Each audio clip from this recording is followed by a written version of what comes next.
नमस्कार मंडळी. तर आज आहे संकष्ट चतुर्थी आणि त्यात सुद्धा अधिक मासातली ही संकष्ट चतुर्थी असल्यामुळे त्याचं एक वेगळीच अशी महती आज निर्माण झालेली आहे. तर आज चतुर्थी असल्यामुळे मी कालपासूनच तयारीला लागले होते. कालच मी छान असं हे देव्हारा वगैरे स्वच्छ करून घेतला होता. देव स्वच्छ करून घेतले होते आणि बराच वेळा मला विचारलं जातं चांदीचे देव मी कशाने स्वच्छ करते. तर हे रुपेरीचं लिक्विड मिळतं, हे पितांबरी कंपनीचं आहे आणि ह्याच्यामुळे चांदीच्या वस्तू या लख्ख होतात.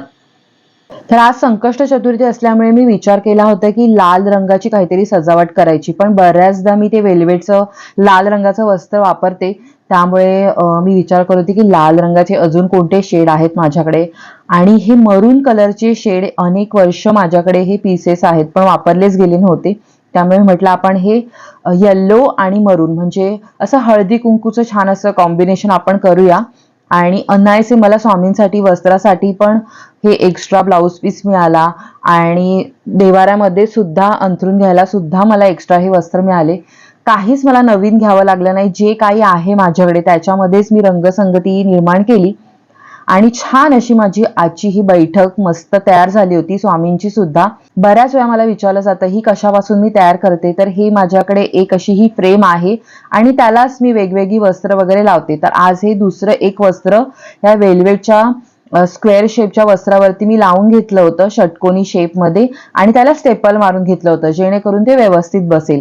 आणि छान अशी त्यामुळे स्वामींची अशी बैठक तयार झाली होती आणि पिवळ्या आणि लाल रंगामध्ये छान असं माझं आजचं हा देवारा सजला होता.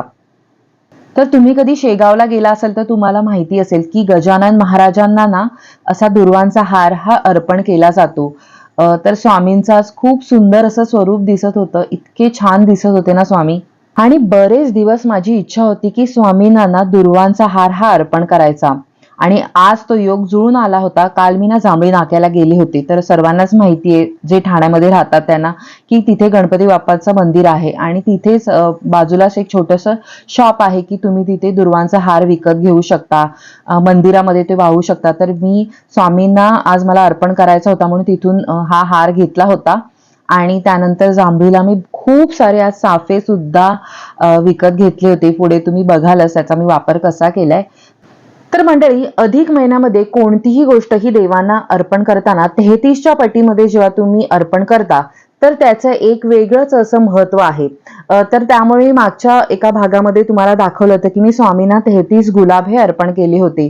तर तसंच आजच्या भागामध्ये सुद्धा तुम्ही छान छान गोष्टी बघणार आहात. एक शॉर्टचा व्हिडिओ सुद्धा मी तुमच्यासोबत शेअर केला होता.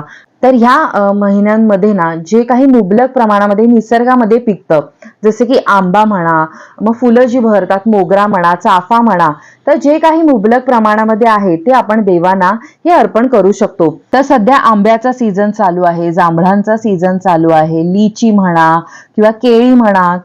तर तुम्ही 33च्या पटीमध्ये सुद्धा अर्पण करू शकता किंवा तुमच्या यथाशक्ती अर्पण करू शकता.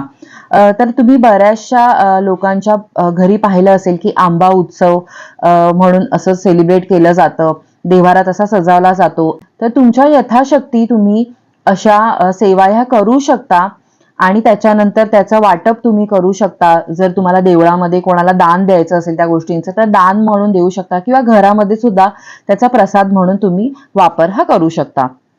जसं ह्या महिन्यांमध्ये फळं ही मुबलक मिळतात त्याच प्रमाणामध्ये फुलं सुद्धा मुबलक प्रमाणामध्ये मिळतात. जसं की मोगऱ्याचा हा सीझन चालू आहे, त्यानंतर चाफ्याची फुलं खूप सारी बहरतात या महिन्यांमध्ये. तर त्यामुळे आज मी 33 चाफे हे गणपतीला मला अर्पण करायचे होते. तर काल मी जांभळी नाक्यावरून ते आणले होते आणि ही माझ्याकडे एक मूर्ती आहे. तुम्हाला मी एकदा मागच्या व्हिडिओमध्ये सुद्धा सांगितलं होतं. तर बऱ्याच जणांनी ना माझा शॉर्टचा हा गणपतीचा व्हिडिओ बघून मला विचारलं होतं मागच्या वेळी सुद्धा की मी ही मूर्ती कुठून आणली आहे. तर ही मला गिफ्ट मिळाली होती. पण ही मूर्ती कुठली आहे मी तुम्हाला सांगू शकते. तर ग्रँट रोडला तुम्हाला माहिती असेल की चिखलवाडी म्हणून एक भाग आहे. तर त्या एरियामध्ये चिखलवाडीचा गणपती उत्सव हा दरवर्षी सेलिब्रेट करतात आणि 2 वर्षांपूर्वी त्याचं 100वे हे शतक महोत्सव होतं सार्वजनिक गणपती उत्सवाचं.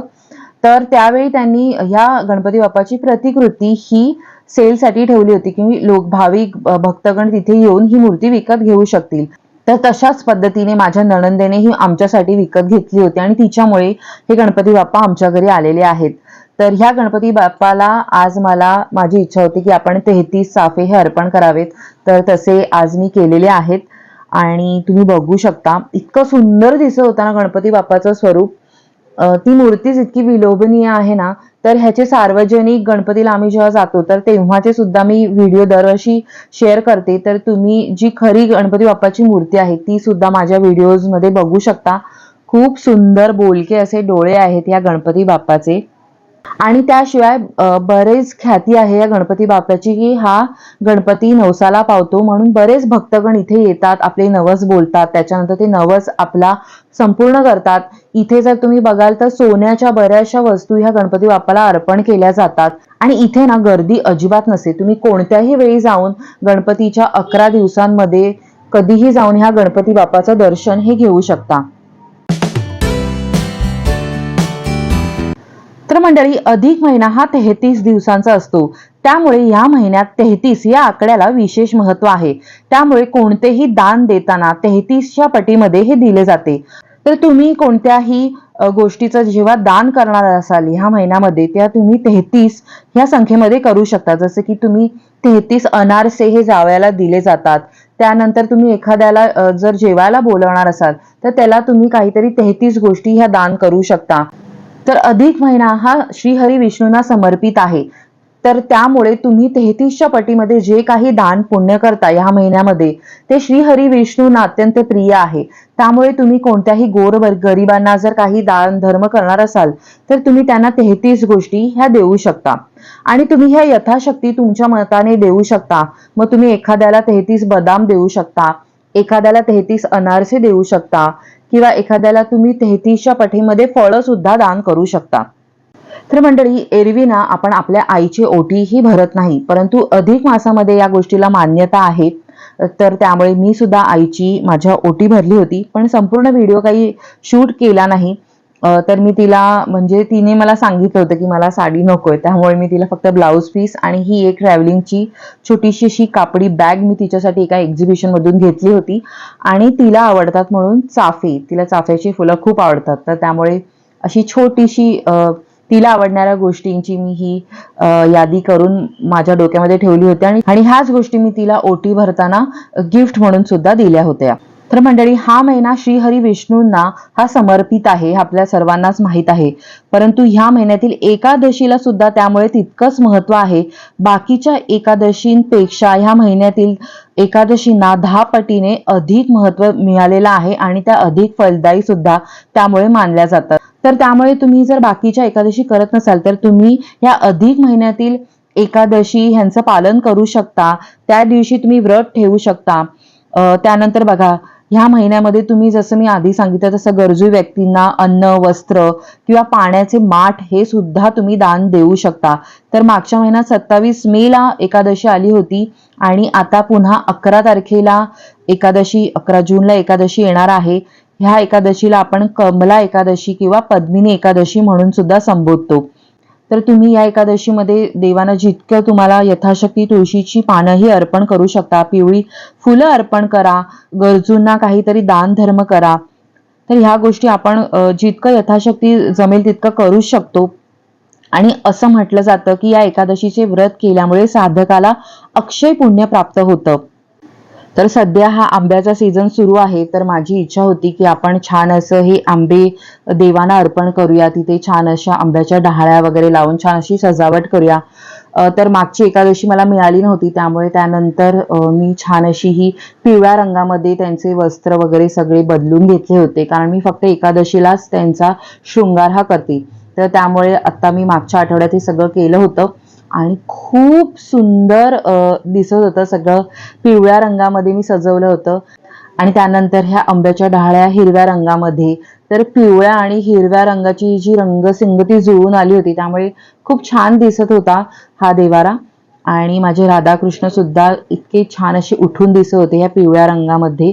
तर छोटासा असा मला जमेल तसा माझ्या यथाशक्तीने हा आम्र उत्सव साजरा करण्याचा प्रयत्न केला होता माझ्या घरी.